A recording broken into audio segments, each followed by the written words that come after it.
approaching Space Station Armstrong, initiating docking sequence. Boarding team for recon mission on standby. Overriding station's lockout system. Override sequence complete. You are clear for entry. All right, Marines. Scans haven't picked up any Strog activity, but stay vigilant and keep your eyes peeled. The team will follow up our sweep for corpse identification and recovery. What on earth? What the fuck happened here? Captain, are you seeing this? I don't understand. The Strog are just gone? Why? Something must have got to them after they took control of the station. Stay sharp. We don't know what we're up against. Sir! Over here! HQ, we found someone. A Marine. He's severely injured. Hey, buddy, can you hear me? Damn, what happened to you? He's alive? Yes, but his face. HQ, we've got one survivor. Now bringing him back to the Hannibal. Roger that. Have we got an identification? You are Corporal Kane of Rhino Squad. Welcome aboard the Hannibal. All walkers in license squad will need to be pre-prepped by oath. Rhino Squad, the following is highly classified and is not to be spoken of outside these walls. Heard the mechanics are prepping 4 heavy trucks. So what does that mean? Not sure. But with that many trucks, HQ's planning something. The death of the Macron couldn't have come at a better time. It's imperative we press that advantage. The apprehensions of the Terran coalition of man were validated with the revelation of the Nexus, a vast communication network enabling Strog leaders to directly dispatch orders to their combatants on the battlefield. What the hell are we doing messing with a bomb like this? What's the worry? You got a pacemaker? I know an electromagnetic burst won't hurt us, but if this thing went off, the charge would fry every piece of electronic gear for half a mile. You know where we'd be if the Strog captured an EMP and set it off near the Hannibal? We'd be fighting the rest of this war with rocks and sticks. Our target, known as the Hub, houses major communication lines to the Nexus. We will be escorting a convoy carrying an electromagnetic bomb to a sub-level of this building. During the Earth invasion, initial indications of such structure were uncovered following the discovery of a hidden slipgate, secluded in a North African valley. In response, the Global Defense Force mounted an assault aimed at infiltrating and taking control of the gate. On the other side, the Strog had established a Nexus tower, serving as the primary command and control hub for their forces on Earth. Its destruction didn't afford the GDF the opportunity to study it, as they likely did not fully grasp the significance and pivotal role this tower played within the invaders' empire. Now, Earth forces have uncovered that Strogos not only possesses its own nexus, but also utilizes a unique technology designed to encompass the extensive scale of the entire planet. The blast will overload a device known as the Tetranode and effectively cut off the Strog forces from the Nexus and therefore their commanders. To ensure success, 3 other squads will be escorting additional EMPs to the same location. Their convoys are codenamed War, Famine, and Pestilence. Which means we are death. Yeah, we're death. Positioned within a large tower, the Tetranode acts as a massive data router, transmitting commands received from the Nexus directly to Strog troops on the field. The Nexus sounds most intriguing. To be able to process the thoughts of billions of Strog would require technology that is many generations beyond us. Although the precise number of Tetranodes remains unspecified, it is assumed that several are distributed throughout Strogos, each overseeing logistics for a designated region. This discovery also pushes us to reevaluate certain communication facilities encountered during the initial assault on Strogos. For instance, the communication laser in the Palace of Cerberon may have been a Tetranode, unknown to human forces at that time. Corporal Kane, your ride to the convoy is waiting for you. Step on through. During the briefing, we were quickly introduced to General Ulysses Harper. As one of the highest-ranking officers, with only the position of General of the Army ranking higher than his own, he remains a mysterious figure due to the limited information available. However, considering his impressive array of ribbons and assuming his age aligns with the storied history of the USS Hannibal, it's likely that he has experienced his fair share of conflicts even before the Earth invasion.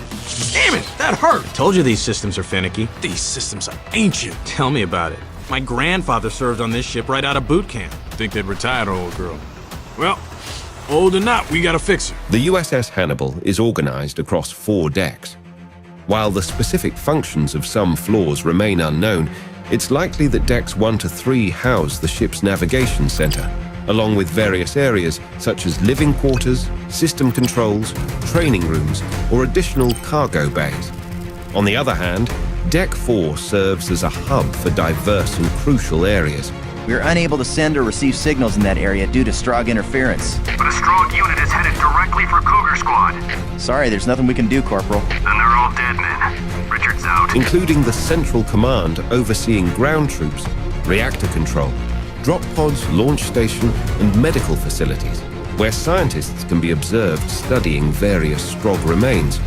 These studies have unveiled 2 instances of what many others endured during the Earth invasion, exemplified by the cases of Samuel Dawn and Shane Huxley. From DNA, the subject has been identified as Samuel Dar, listed as missing and presumed dead after the Strog invasion of Earth. Apparently, he was captured and forced to endure biomechanical implants. The procedure for attaching the implants is evidently quite traumatic. The subject must be kept alive by a combination of steroids and health packs. While it can be difficult to distinguish human aspects from this dead grunt, it could suggest that the Strog not only remove parts from their subjects to replace with technology, but also interchange pieces between them, which would explain Samuel's Dawn DNA found in this monstrosity. Shane Huxley's story is equally tragic. A former member of Rhino Squad during the Earth invasion, his absence likely paved the way for Kane's placement in the unit. We can understand that Huxley was captured towards the end of the invasion. The horror of his transformation was uncovered when a Marine reconnaissance squad, operating in a putrefaction facility, encountered and eliminated Huxley. His body was subsequently brought back to the Hannibal, where a DNA test revealed the horrific truth of his fate. All higher brain functions have atrophied, which indicates the subject was incapable of independent thought. The transceiver located at the base of the skull shows almost all action was dictated by an external source. I believe for a short time after strogification, the subject was aware of his actions but was unable to control them.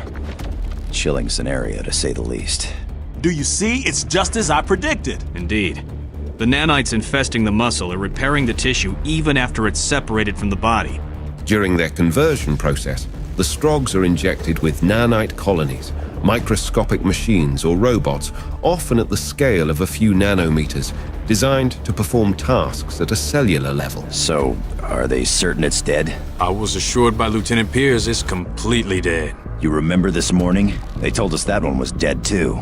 That I'll never forget. This intervention seems essential to mitigate the extreme physical trauma from strogification, ensuring that their organic components neither decompose nor fall apart as a result of biological degradation. It won't work, Jacobson.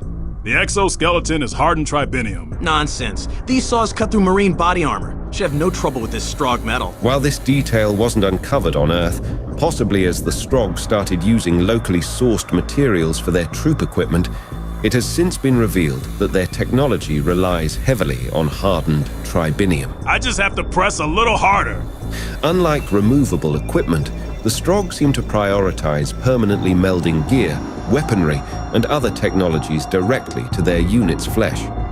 A prime example of this is the Icarus with its gravitational pack, where the unit's arms were removed to integrate the machine directly into its back. This fusion to their neural systems not only enables continuous flight, but also grant the Icarus enhanced agility compared to the propulsion devices used as a separated vehicle.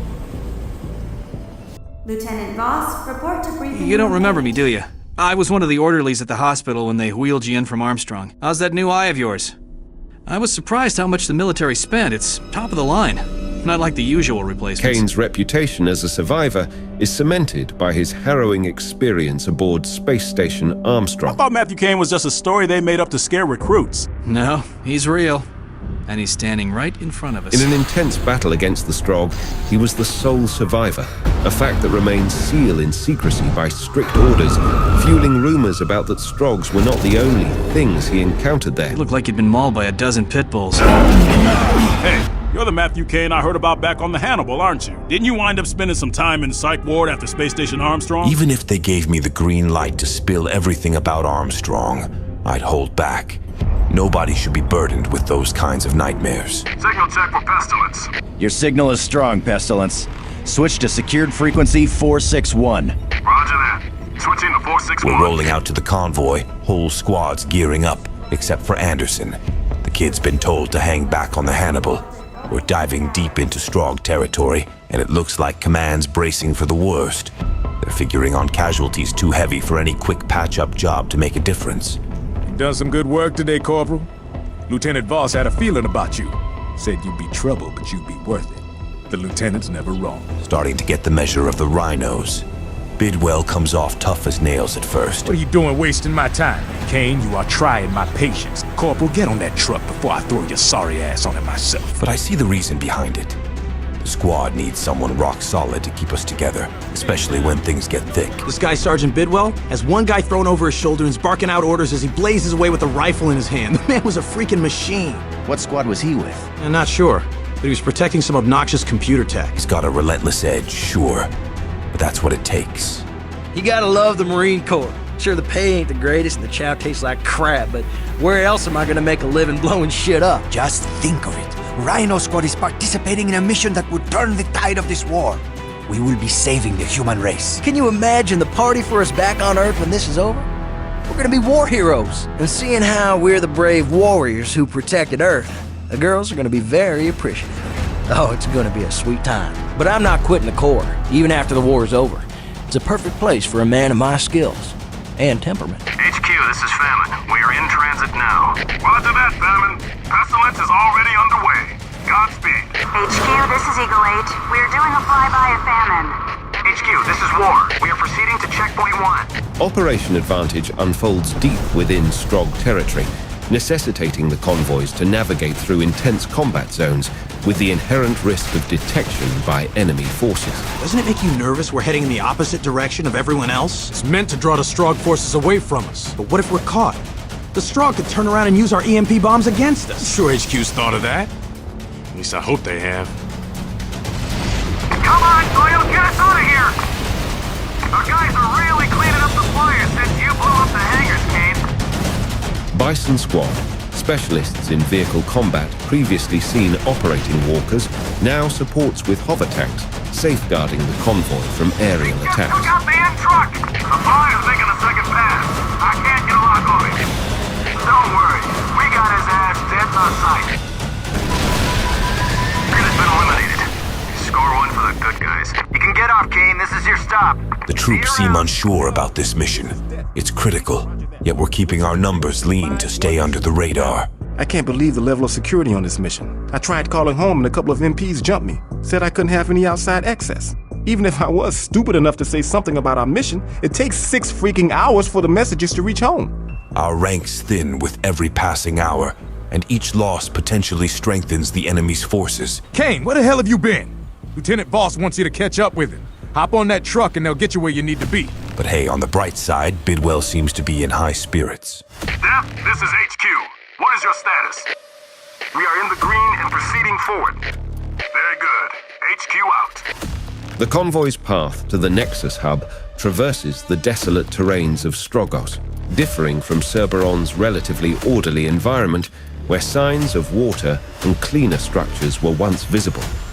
Here, the scene is dominated by dirt, rock and metal structures that show signs of minimal upkeep.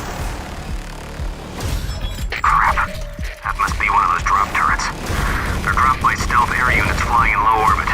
Intel says these buggers are nasty. Although not particularly durable, they pose a significant hazard if inserted amidst the turmoil of combat. HQ, this is Pestilence.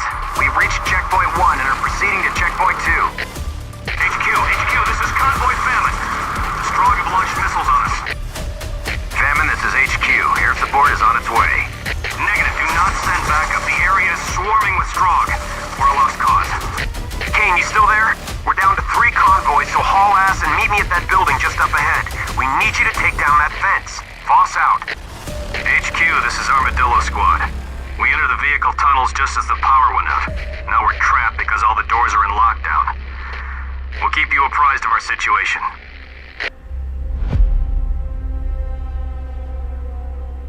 We're gonna lose this war. I can feel it. Don't you be talking like that. We have to stand a chance of winning, right? I mean, HQ wouldn't just throw away our lives on a lost cause. Hey, you've heard the news from the front. You know how bad things are. I don't know nothing. I do my job and shut the hell up, just like you should. We're getting slaughtered on every front because the Strogg got us outnumbered.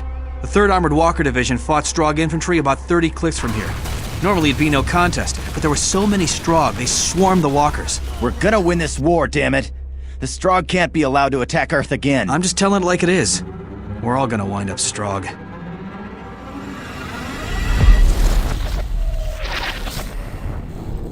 The station is a vast maze of corridors, burrowing deep into the ground and leading to a subterranean tunnel that opens to the exterior. This base houses the controls and supplies power to a defense network, mirroring the grid control system encountered in the security complex on the outskirt of Cerberon. It's noteworthy that although we never directly observed the actual grid protecting the big gun, we did witness its use in safeguarding the Strogg military compound against the Gex. This type of defense proves as lethal to Stroggs as it is to any other life forms attempting to cross it. They also previously employed a special type of security gate, capable of discerning whether an entity attempting to pass through was Strogg or not. A similar detection mechanism was also encountered in the research hangar, where Stepchild attempted to deactivate a laser barrier. However, his efforts were thwarted when the system detected his DNA was not registered in the database. In an attempt to add his DNA, he used a medical scanner to encode his genetic information into the system, only to be identified as a threat and forced to seek an alternative method to bypass the barrier. Corporal Kane, boss wanted me to give you this Strogg nail gun. I bet it can sure rip the shit out of a squib. A shotgun version of the nail gun was previously witnessed used during the Earth invasion. But it may be surprising to learn that it was not the first time we saw such weapon in action.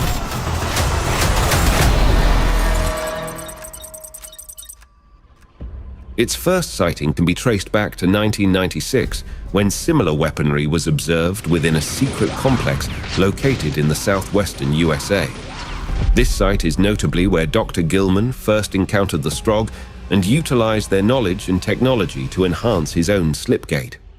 The discovery of Strogg crates scattered around the facility suggests that researchers there might have been studying and potentially reverse engineering more alien technologies, including the nail gun, long before the Strogg publicly emerged as a threat to Earth. Ah, Corporal Kane! You continue to surprise me by staying alive. Go to Lieutenant Voss in that control room. He has orders for you. Hang on. Help's coming. Medic! I need a medic! The kid here got careless. Didn't check the door before opening it. Strogg was waiting for him. He's lost a lot of blood. HQ said a medic would be here in 5 minutes. It was 10 minutes ago. Go to containment door 12. I'm running a test.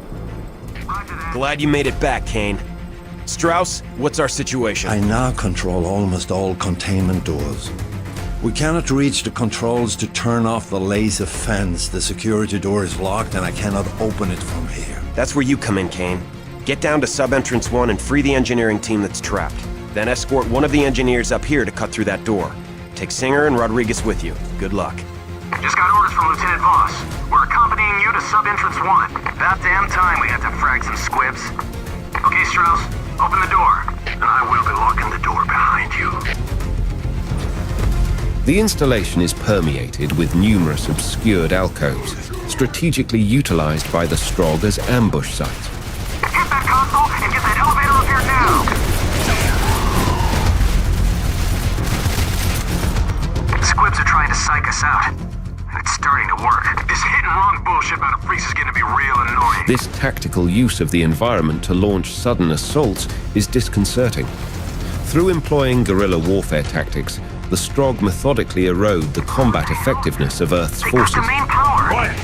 Keep your eyes open. This approach serves to implant a continuous sense of vulnerability and apprehension among the troops, effectively using psychological warfare to complement their physical attacks. Very good. Now, activating the door. Rally speed! Keep back! We're coming in fast!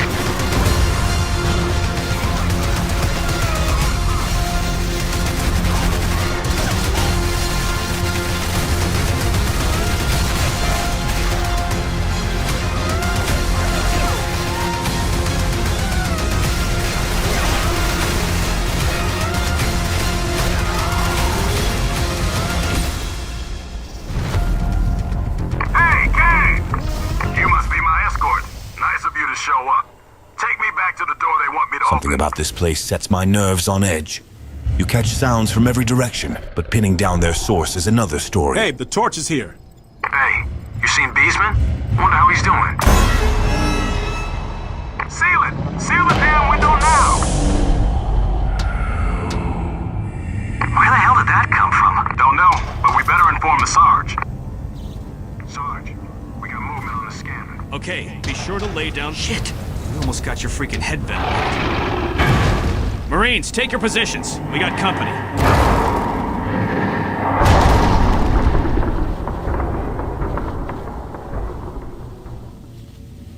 Scanner's clean. Whatever it was is gone. Here's your objective, Corporal. Get to that console and deactivate the defense grid. Hey, over here! Primary lock is cut. Secondary lock is cut. Cutting final interlock. Done. Wait here. Don't you take point.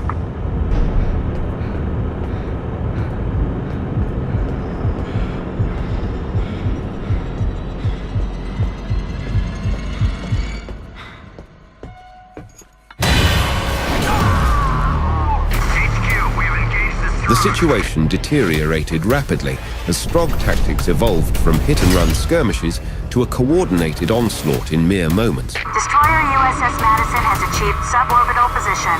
Comlinks established for primary tactical operation HQ. All company commanders transmit sit reps immediately. HQ, our squad's been down and meeting heavy resistance. We're run out of... HQ, this is Fox Squad in Sector 6A. We have engaged the Strog. I can't see a thing! Bravo team here. We've got a situation at Alpha Niner. Requesting backup for it. Oh God!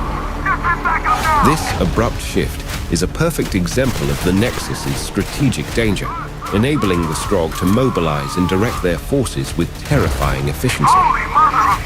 That thing's freaking huge!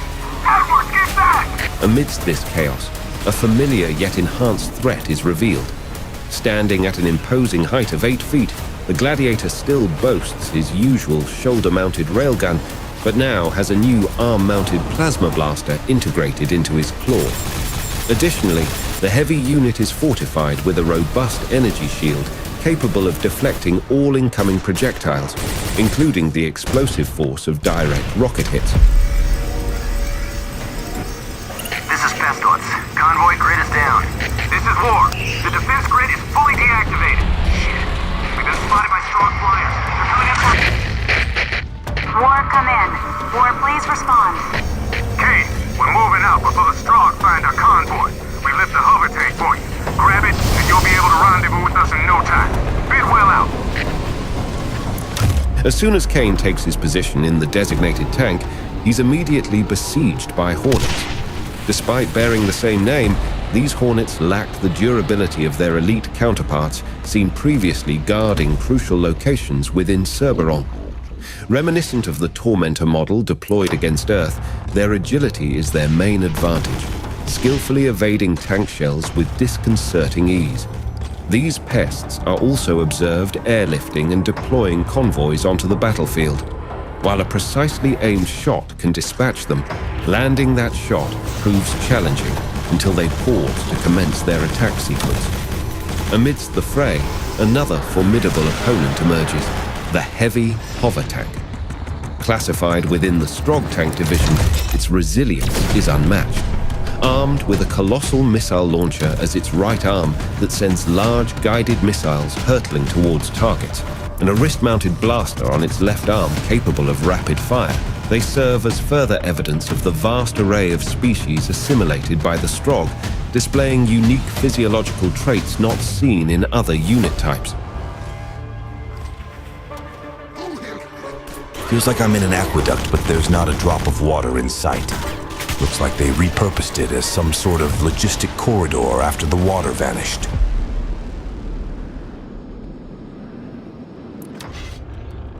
We've witnessed the horror and brutality of the Strog through their towering units, the Yorg, the Supertank, or the Black Widow, to name a few.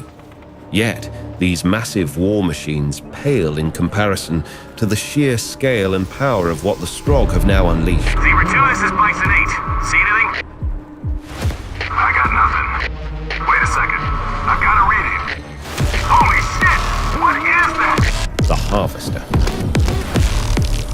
an intimidating height of 50 feet, these spider-like mechanical behemoths are the last thing any soldier hopes to face.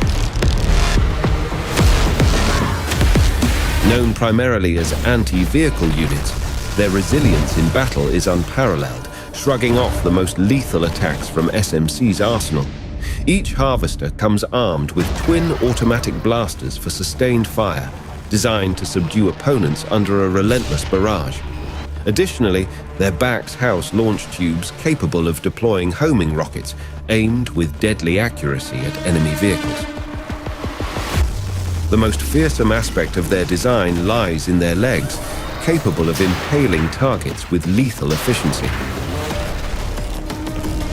Beyond their martial prowess, the harvester's elongated appendages emerging from its torso hint at a role beyond mere combat. Whispers of fear circulate about the harvesters and their macabre practices, scavenging the bodies of their fallen foes, or, in a worse scenario, those still clinging to life. Being captured alive by the Strog is a fate far worse than death, as the horrors awaiting these unfortunate souls at Strog facilities are incomparable.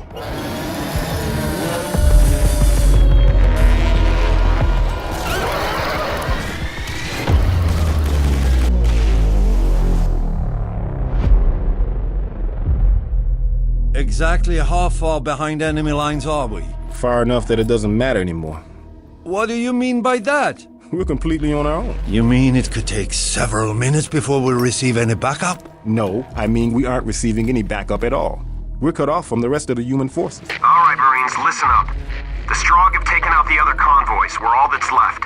This mission's too big for any screw-ups. No one take any chances. No one try to be the hero.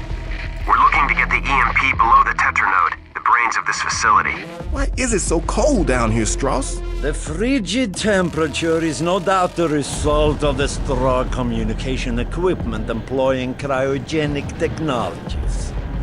Let's find a way to open that hatch so we can move forward. All clear. Okay, men. Let's move out. What the hell was that?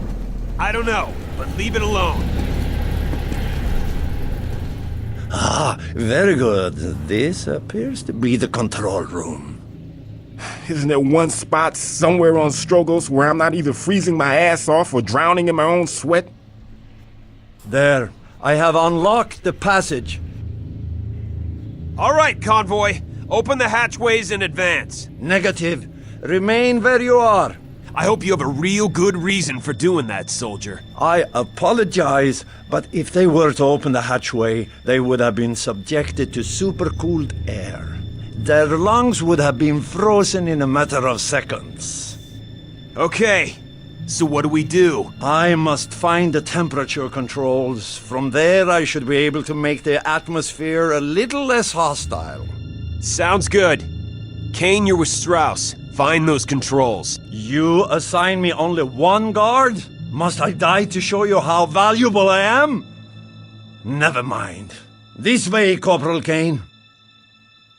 So who did you piss off that you always get stuck babysitting Strauss?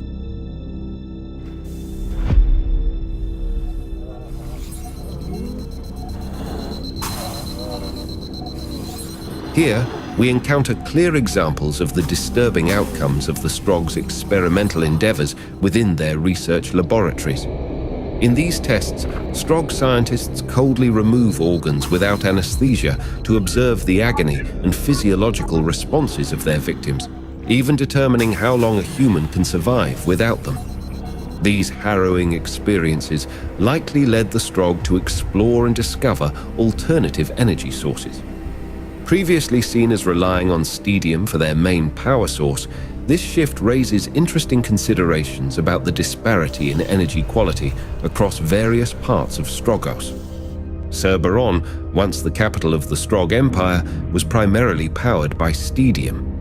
This significant energy source was known not only to support the planetary defense system, but also vital infrastructure, such as tectonic stabilizers and the multitude of technologies inside of the Macron's palace.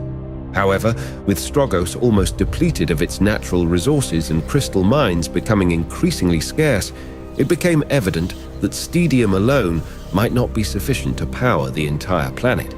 To counter this, the Strog would have turned to alternative sources of power, including utilizing humans unfit for strogification as a form of battery, which, though possibly less effective and necessitating more frequent renewal, serves as a substitute for the scarcity of stadium resources. The torso units in use, seemingly alive but unresponsive and unaffected by marine presence, are kept functional to continuously produce energy. Seeing this, it's barbaric, not advanced. I can only hope they aren't truly alive anymore, just bodies reacting to some twisted form of stimulus.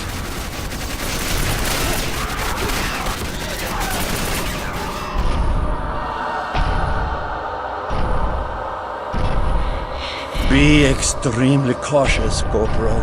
We do not want to attract that harvester's attention. Yes, precisely what I was looking for. Give me a moment. Kane, you must protect me while I adjust the temperature. The sentries are akin to the previously seen technicians, but with notable differences. These units feature a head resembling those of gunners or berserkers, yet they are distinguished by a glass bubble containing green liquid and what appears to be a humanoid-like being inside of it. Unlike other Strog units, sentries are not vulnerable to headshots. Instead, their weak point is the encased being within the glass, suggesting a crucial role to the sentry's control and operation. The previously encountered technicians are described as being controlled by a brain floating in a red preservative fluid within a metal body. It seems the sentries operate on a similar principle, but with a key difference. The entire being, not just the brain, is preserved and visible inside their structure. This raises broader questions about the nature of the creature inside the sentries. What species does it belong to? Why are they kept intact rather than being disassembled for parts, as is typical with Strog modifications? I have almost finished my work here. Damn! Lieutenant Voss, I must remain here and maintain the temperature controls, or the area will return to its frigid state. Okay, stay there. Kane, get back here with us. But I need protection, Lieutenant. You'll be fine, Strauss. Kane, get out here on the double. Voss out. Was that the best you could do, Strog? Strog are ramping up their attacks. They probably think we're heading straight for the Tetranode. We've got to move faster before they figure out our EMP plan. After that goes off, finding another way to the surface without the elevators is going to be a whole different challenge. Guess we'll be marching out, hoping not to turn this into a maze run.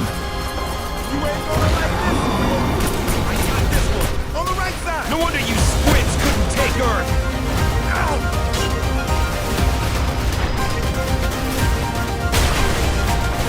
Now that's what I call fun. Kane, check that door. The shutoff to the force field might be in there.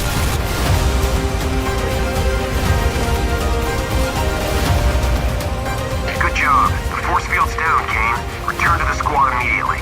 Let's move it out, convoy. Strauss, stay on this side of the door in case we run into trouble.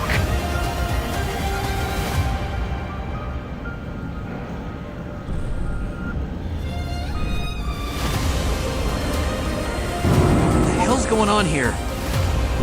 Wait. Listen. Quick!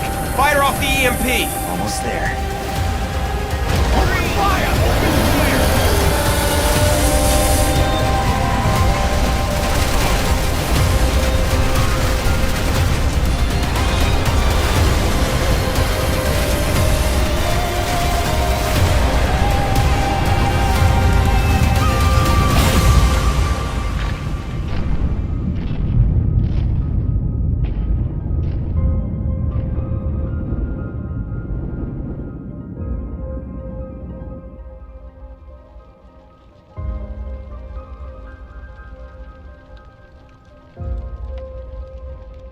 Lieutenant Voss, this is Strauss.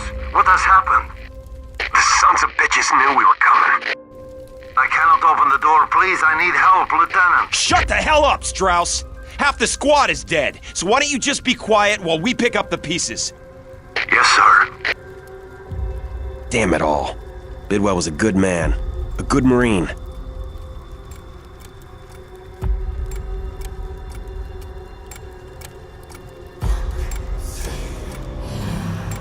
Strauss, the EMP's destroyed, but we still have to shut down this facility. Any ideas? Yeah, but it means I have to go directly to the Tetranode. All right. Kane's the only one who's uninjured, so he's going with you. If my memory of the building schematics is correct, Kane must take a crawl way out and I will meet him at the other end. Sounds like a plan. Boss out.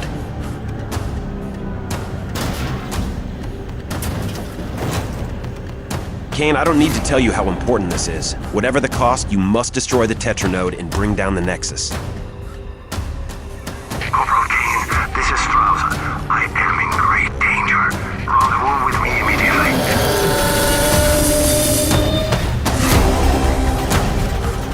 With the mission's weight now resting heavily on Kane and Strauss's shoulders, they find themselves as the only two capable of reaching the Tetranode. Corporal Kane, you should have been here a long time ago. But we will speak of this later.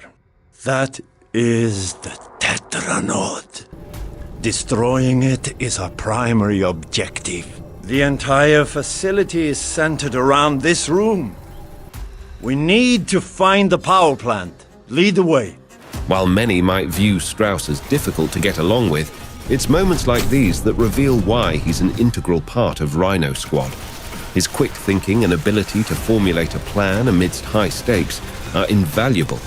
It's also impressive to see his proficiency with weaponry, especially considering his background in a more comfortable tech position before being thrust into the front lines. There. Now I will raise the power plant output and that will cause a heat buildup. Let us return to the Tetranode. From there, we must find a way to disable the emergency shutoff. If we don't disable it, it will detect the heat buildup and deactivate all systems. Not sure if Strauss already has an exit strategy or if he's just masking his fear. I will defeat you! Yeah, he's gotta have something figured out. The emergency shutoff controls. So far, you have done well, Corporal Kane. Your final task will be to shut down the coolant pumps. This will cause a complete meltdown of the Tetranode. For me, a power plant meltdown spells one thing. We're on a tight clock before this place turns into a literal inferno. There should be a console in the center of the room, Corporal Kane.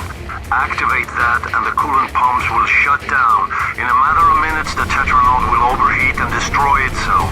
And this will render the Nexus useless to the Strogg. The Stream Protectors are part of the Strogg elite, distinguishable by their pristine white armor, setting them apart from the messy fusion of flesh and metal commonly seen in their forces. Tasked with guarding vital and significant locations within the Strogg Empire, these protectors are essentially walking arsenals, heavily armored and equipped with an array of weaponry.